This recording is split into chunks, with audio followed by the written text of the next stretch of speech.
You play a good game, boy, but the game is finished. Now you die.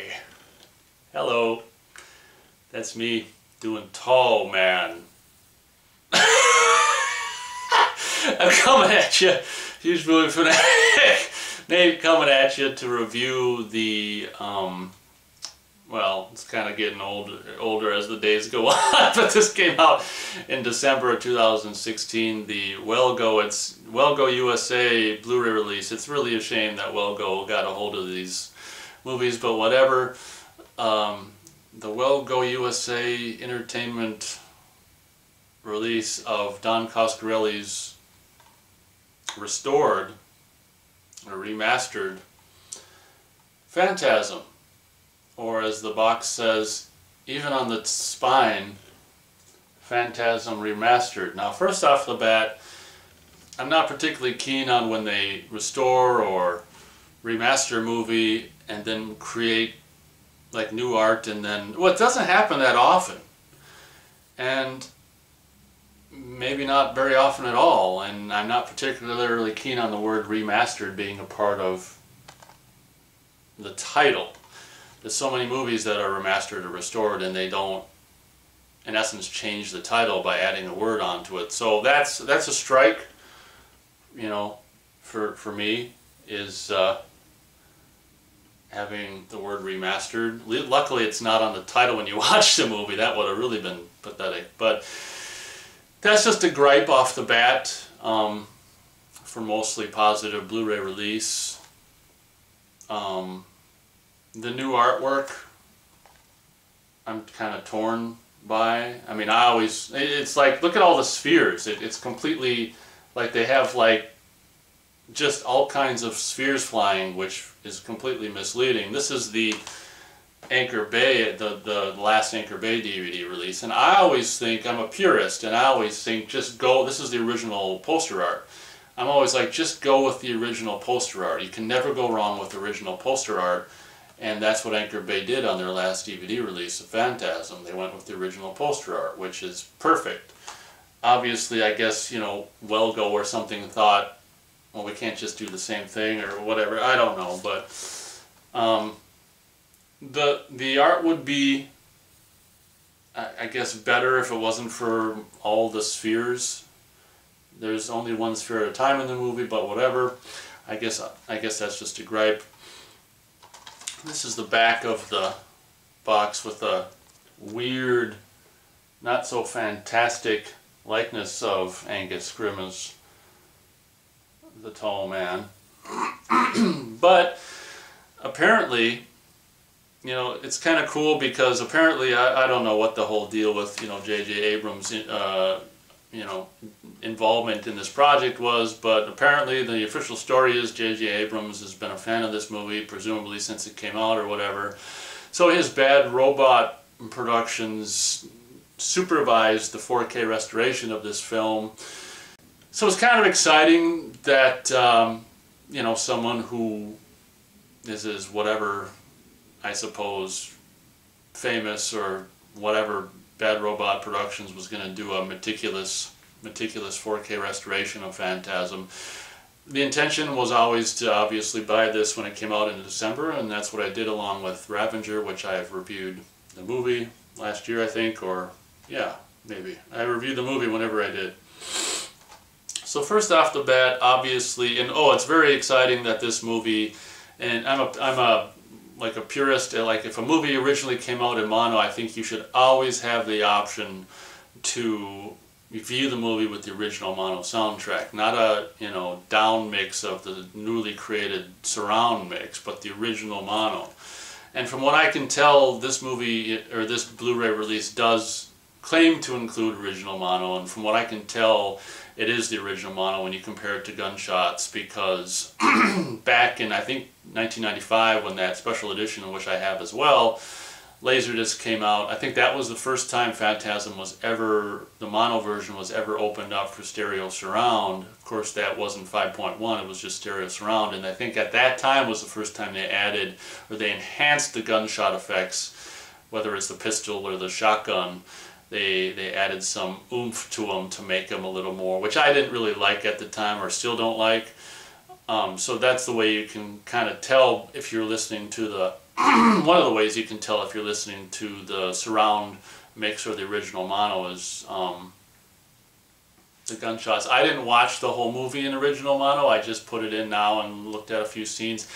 So some of the ambient, one thing I will comment on regarding regards to the original mono audio track, some of the ambient like night sounds in the cemetery and stuff seem to be really quiet. I don't know if that's how the original mono is in those scenes or what, but when you put the 5.1, the new audio track up, the ambient sounds is like the 70s versions of ambient sounds is completely just really loud and really nice to hear and stuff like that. So it is to be honest. I mean, obviously this Blu-ray is fantastic, but this DVD was so good that, I mean, it's not as good as a Blu-ray obviously, but I guess this Blu-ray in a way didn't blow my ass off, because like so many Arrow releases and stuff like that of Mutilator and stuff that never even made it to DVD, when you go from VHS to DVD, or I mean VHS to Blu-ray, it's just like Mutilator did, or Blood Rage or whatever.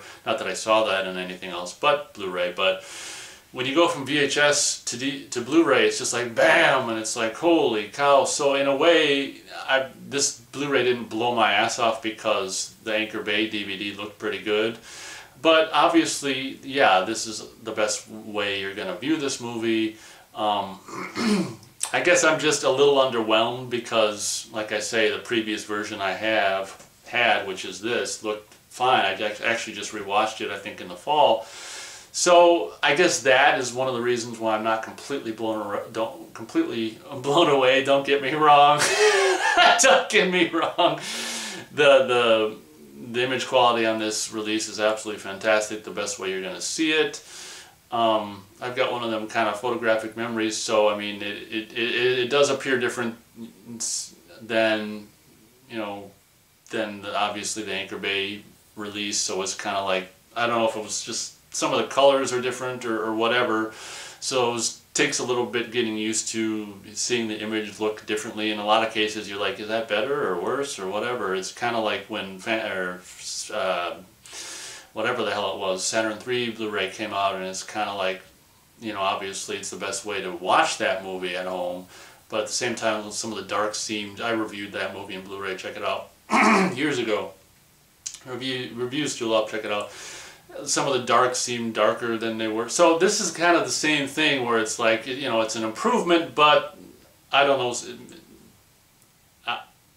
I guess I'm just being nitpicky. I've just got so much of a photographic memory that when you watch a new version of a movie that you've seen over and over and over another way, even if the images is tweaked a little bit, or this even goes for sound too, it's just like, oh, you got to get used to the new version, even if the tweaks are just very, very, very, very slight tweaks. Like I said, don't get me wrong, this is definitely the best way you're going to see this movie and experience it at home.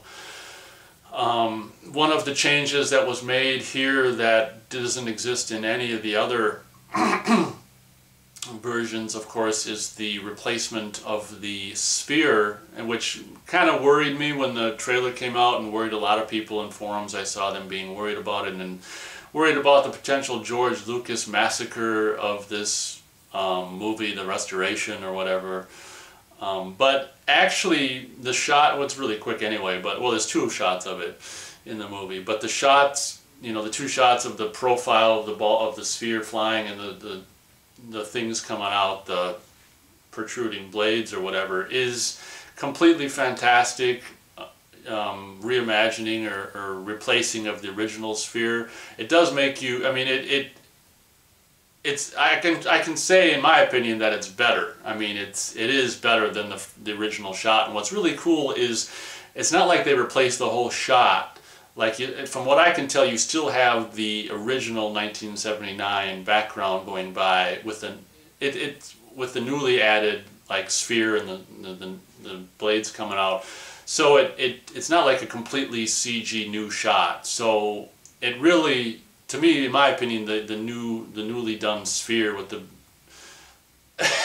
blades coming out is a valid or worthy upgrade. I mean, one can argue, yes, it is like rewriting history, and I can see anyone frowning on that totally, but at the end of the day, the shot only lasts a few seconds, and I don't know, I guess whenever they do that, it would be nice to be able to watch a movie with, you know, maybe seamless branching with the original thing going in, you know, original shot of the sphere, I don't know, but I'm glad that they didn't modernize that too much. They did a 21st century version of the sphere, you know, to fit into the 1979 world. So that, you know, don't get all, you know, don't worry about that, or the movie's not completely George Lucasized or whatever. From what I can tell and seen in forums and stuff, and seen from watching the movie myself, is that indeed the wires that we have seen with the goofy bug thing going around Bannister's face, and even the wire, you know, that in reverse pulls the sphere off his head or whatever, however they did that, the wires are removed, which again is a little bit like rewriting history. But I guess at the end of the day, I mean, people, well, that's the one thing about this restoration, is it was a limited engagement in select theaters and stuff like that. So people in 2017 or 16, when this came out in theaters for limited run, aren't used to seeing wires and stuff. So I guess, I mean, at the end of the day, the wires were never intended to be shown anyway, so I guess getting rid of wires isn't really a big deal. But long story short, the movie looks fantastic. Like I say, there was a little bit of a non-getting blown away aspect, I guess just because the previous DVD I had was pretty good. So that's why there was a little bit of a, I don't know, it was just weird. Like you normally just expect to be completely blown away and whatever, but you know, this was just like kind of cool upgrade. I mean, it is a great upgrade, but I just wasn't blown away for some reason. I did watch the new, like the 5.1 remix on just my 2-speaker setup that I have connected to the TV. I didn't watch the 5.1 in 5.1 because I just don't have time. I wanted to watch the Blu-ray on the HDTV to you know, really scrutinize the image and stuff. The remix doesn't sound any different than what's on here. I don't know if it is any different. There might be a little more beefy, like Hemikuda sounds in this newer version than I've heard previous, but who knows? At the end of the day, the Blu-ray presentation of this movie. Oh, one thing I wanted to mention before I forget, which I almost did, is at the very beginning of the movie, I think for the first time since, gosh, maybe it was on VHS, the Avco Embassy logo is actually present before the movie. Obviously, this movie, I think in the theaters and then on home video, was distributed by Avco Embassy Pictures, the now defunct, from what I know, Avco Embassy Pictures. So it was very cool to see for the first time, I think, on home video since the you know, original VHS release. I don't know if Avco Embassy probably did a Laserdisc release as well. It's cool to see that logo back. Actually, it was like you know, I don't think it was that. Maybe it's on the first DVD. I don't know. But regardless, it's cool to. I don't think it's on this. So it's cool to see it back if it ever went away. So then there's some other features on this Blu-ray, which are, obviously the commentary is the same one presumably that was recorded in '95 for the special edition Laserdisc release. I just watched this new Graveyard Cars episode, which is like 11 minutes of mostly just TV kind of fluffish stuff. Regarding these guys who work at this car shop building a Hemikuda, and kind of not trying to build a screen accurate, obviously, or maybe they, well, no, I don't think that was the intention, but I guess you know, whatever the hell they want to call it, a car that was a tribute car to the movie, or to the car featured in the movie. So that was just like 11 minutes of just, like I say, just, I don't watch TV, so it was kind of painful to watch, just this, basically just this fluff piece. Don Coscarelli and A. Michael Baldwin appear to, you know, see what to sign the car underneath the hood, I guess, and to check out the car, and it's kind of funny because they pointed out all the stuff that's like not like the car in the movie and stuff, and take it for a spin. So that was kind of cool and not cool at the same time. In my opinion, the shirt Coscarelli's got on is just like, oh my gosh, who wears that? But that's just me. If you like those kind of shirts, more power to you. Then it does, luckily it's cool, it includes that fantastic interview from 1979 with Coscarelli and Angus Scrimm and that goofy other guy interviewing them. It does include that. You've got deleted scenes, and like it says new 5.1 surround mix, but like I say, I don't know if it's any different than the 5. This has got 5.1, right? I think so, yeah. I don't know if it's any different than the 5.1 on that. And then optional original mono mix, and then trailers. You got the original trailer on here and the new restored Phantasm Remastered trailer, which is kind of a cool trailer. So at the end of the day, yeah, Phantasm Remastered Blu-ray is definitely worth the upgrade. Definitely the best way you're going to see this movie on home video. It's a bummer, like I say, that this outfit that it primarily distributes, from what I understand, Asian films and stuff, this Wellgo USA Entertainment. I just hate that name, Wellgo USA. It's too bad that they got their mitts on this franchise for, you know, North American distribution, but what are you going to do? And of course, just because so many outfits love to double dip, back in December they put out the Blu-ray of Phantasm Remastered, and then the Blu-ray of Ravager, of course, both of which I got at the time. And you know, it's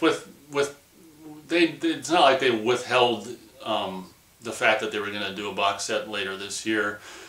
I don't think my intention was, well, I wanted to see Ravager right away, like, oh boy, like that was a good thing.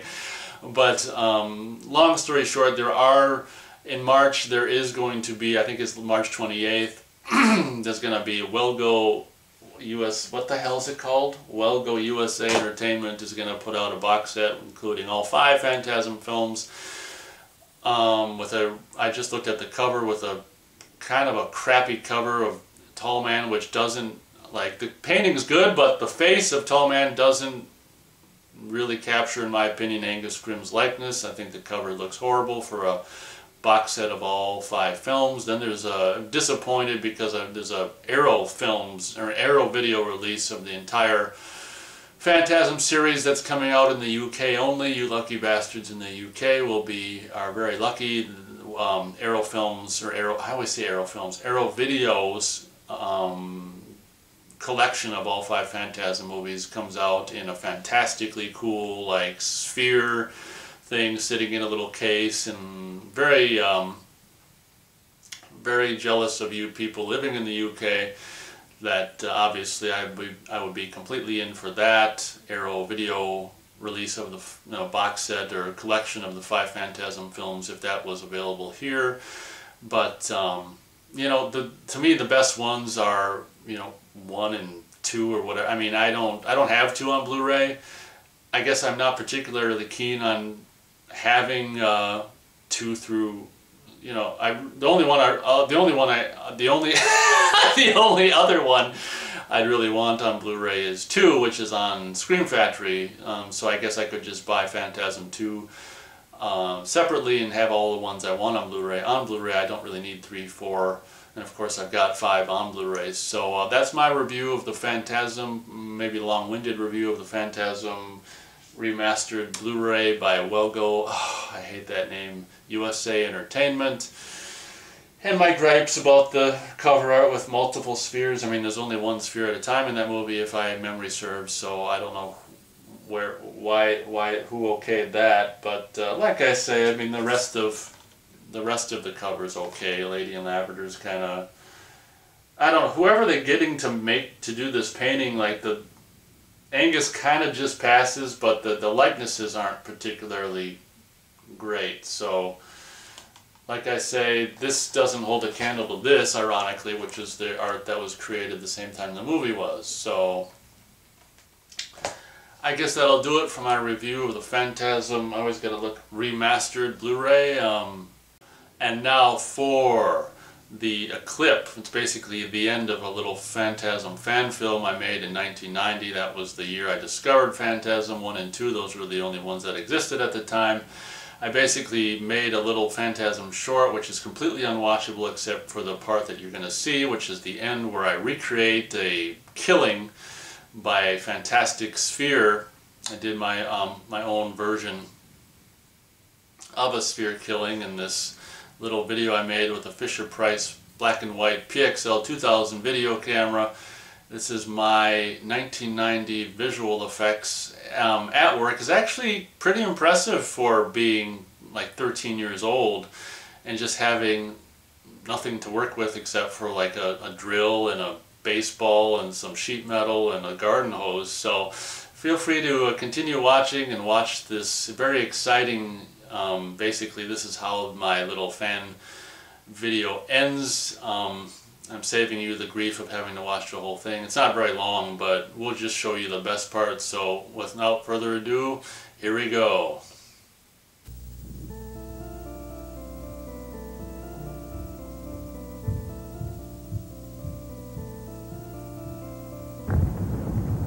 Can't wait to see fish.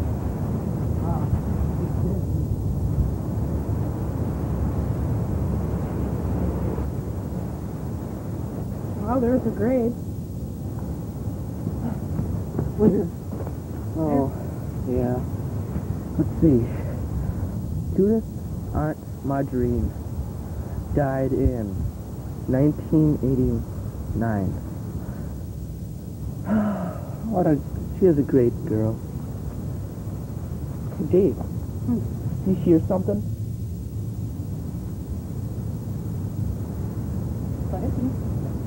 It's getting louder. It sounds like it's coming from over there. Yeah? Holy crap. Oh, God.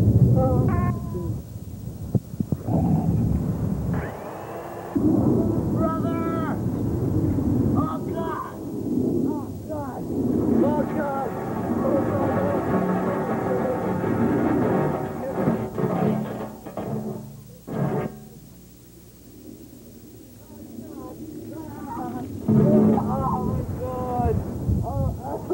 Oh, God. Oh, brother. Oh, God.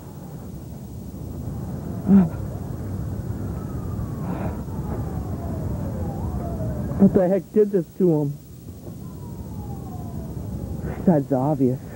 Oh, God. Thanks a lot for watching. Feel free to let me know what you think of this remastered Blu-ray, and do you plan to get the box set? If so, which one? Are you in the UK lucky enough to get the Arrow video box set, or are you going to go with the Go USA box set? Feel free to chime in, let me know what you think. Thank you very much for watching, and as always, we'll catch you next time.